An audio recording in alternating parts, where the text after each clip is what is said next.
अस्सलाम वालेकुम। मेरा नाम है जैगम और आप देख रहे हैं मेरा YouTube channel Zaigham FX insights.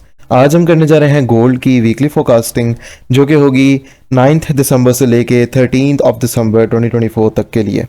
तो आज की वीडियो में हम डिस्कस करेंगे कि अपकमिंग वीक में मार्केट का एक क्या मेजर जो है वो ट्रेंड रहने वाला है, और फर्दर हमें गोल्ड की प्राइसेस कहाँ कहाँ तक जो है वो जाते हुए नज़र आ सकती हैं। तो फर्स्ट ऑफ ऑल वीडियो को कंटिन्यू करने से पहले पिछले वीक के जो एनालिसिस थे, हमारा जो एक व्यू था वो था कि मार्केट जो है वो 2700 तक हमें जाते हुए नज़र आ सकती है।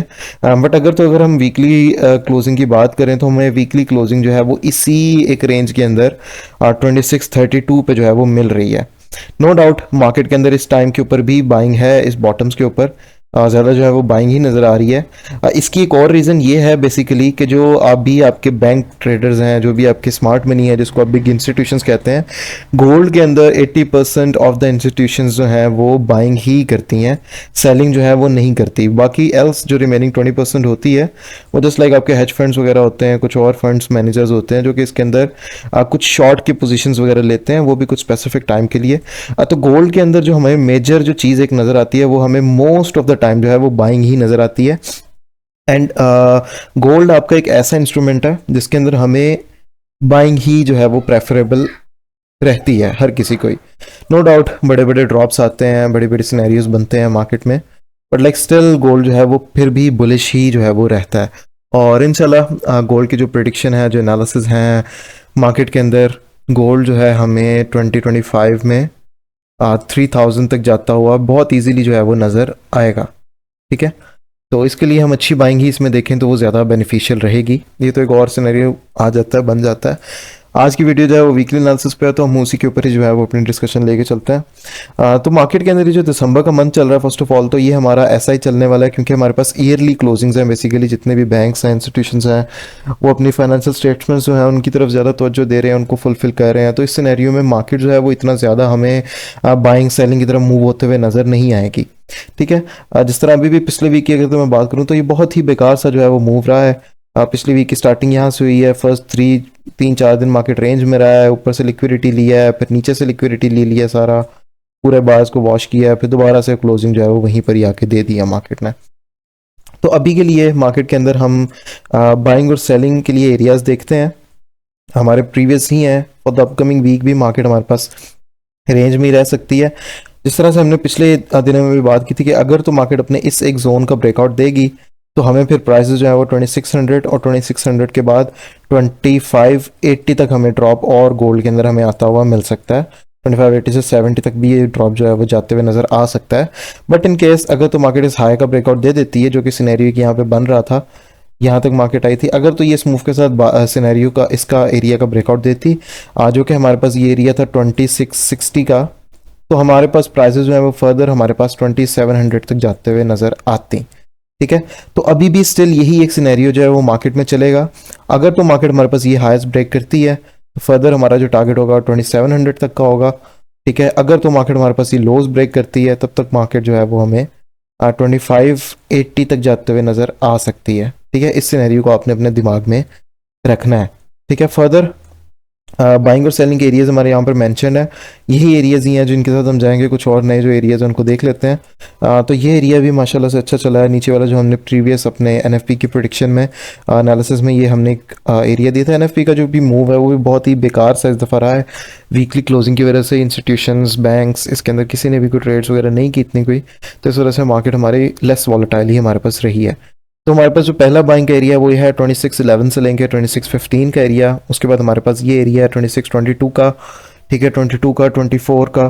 ठीक है, यहाँ से भी मार्केट हमें बाय का मूव देते हुए नज़र आ सकती है। जो एरिया निकलेगा उसके बाद हमारे पास वो निकलेगा 2592 से लेके 2596 का एरिया। इन केस मार्केट 2615 का ब्रेकआउट देती है तो 2600 से पहला मूव आते हुए नज़र आ सकता है। अगर वहाँ से नहीं आता तो फर्दर हमारे पास 2592 से लेकर 2595 के एरिया में से हमें मार्केट बुलिश जाते हुए नज़र आ सकती है। और अगर इस एरिया का भी ब्रेकआउट होता है तो हमारे पास जो एरिया बनेगा वो बनेगा 2580 का एरिया, 80 से लेके 85 का एरिया। ये 50 पिप्स का एरिया रहेगा। फिर इस एक इतने 50 पिप के एरिया से हमें जो है वो एक मूव बाइंग का जो है वो मिल सकता है। ठीक है, सेलिंग की अगर तो मैं बात करूं तो सेलिंग के ऊपर हमने प्रीवियसली भी डिस्कशन जो है वो की थी। अभी तो मार्केट जो है फॉर द टाइम, अभी मार्केट यहाँ से एक रेजिस्टेंस, इसी हमारे एक डिमांड के जोन को मार्केट ने रेजिस्टेंस बनाया है। और वहाँ से जो है हमें ड्रॉप होते हुए नज़र आ रही है।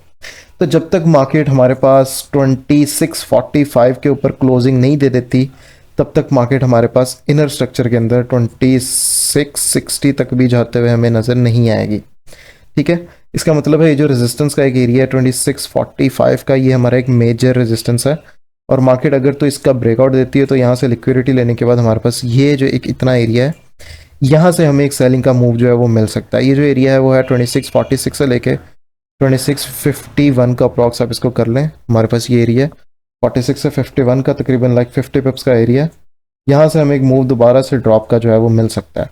ठीक है, और इसके अलावा भी हम कुछ छोटे demand supply zones demand zones के ऊपर भी डिस्कशन जो है वो कर लेते हैं। हमारे पास यहाँ पर भी एक ये जो है वो सप्लाई जोन अवेलेबल है। ठीक है, ये जो एरिया है वो है 2638 से लेकर 2640 का एरिया, 20 पिप्स का ही हमारा एरिया है। यहाँ से हमें एक सेलिंग मिल सकती है, यहाँ से सेलिंग मिल सकती है 2644 तक के एरिया में से, और उसके बाद 46 का अगर तो ब्रेकआउट देता है तो हमें प्राइजेस जो है वो 50 तक, हमें 48-50 तक जाते हुए नजर आएंगे। फिर इस एक इतने एरिया में से हमें ड्रॉप आता हुआ नजर आ सकता है। बाइंग के एरियाज पे डिस्कशन की, सेलिंग को देखा।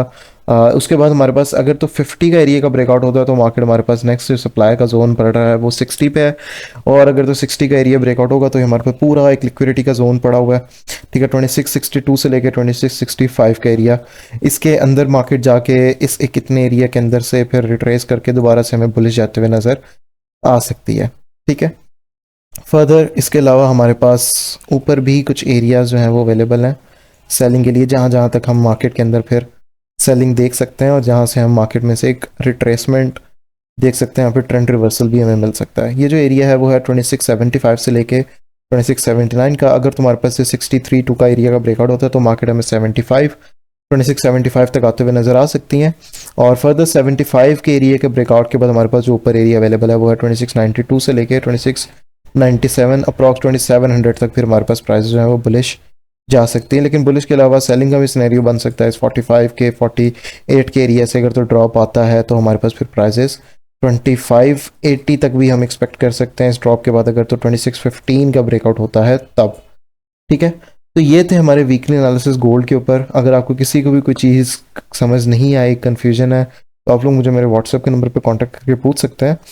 बाकी फर्दर अपकमिंग वीक के अंदर हमारे पास सीपीआई का डाटा आएगा, जो कि आ रहा है वेडनेसडे वाले दिन 6:30 PM पाकिस्तानी टाइम के अकॉर्डिंग।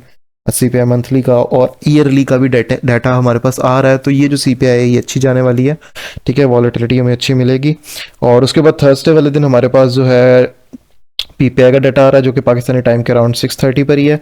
और फ्राइडे वाले दिन हमारे पास कोई डाटा नहीं आ रहा। तो फॉर द अपकमिंग डे हमारे पास वेडनेसडे और थर्सडे, ये 2 दिन जो है वो मेजर हमारे रहने वाले हैं। ठीक है, और इनके अंदर हम थोड़ा सा ध्यान से ट्रेड करनी पड़ेगी क्योंकि न्यूज़ है, मार्केट ज़्यादा वॉलेटाइल होगी। ठीक है, डिसीजन मेकिंग जो है वो अच्छे से कीजिएगा। बाकी फर्दर इंशाल्लाह ताला डेली हमारे जो एनालिसिस हैं वो इसी चैनल पे, इसी टिकटॉक की आईडी पे अपलोड होते हैं। तो एनालिसिस के साथ आप जुड़े रहने के लिए चैनल को सब्सक्राइब और टिकटॉक अकाउंट को जो है वो फॉलो करके रखिए। फर्दर अब इंशाल्लाह मुलाकात होती है अपने डेली एनालिसिस में, डेली फोकास्ट के साथ। तब तक के लिए अपना ख्याल रखिए। अल्लाह हाफिज़।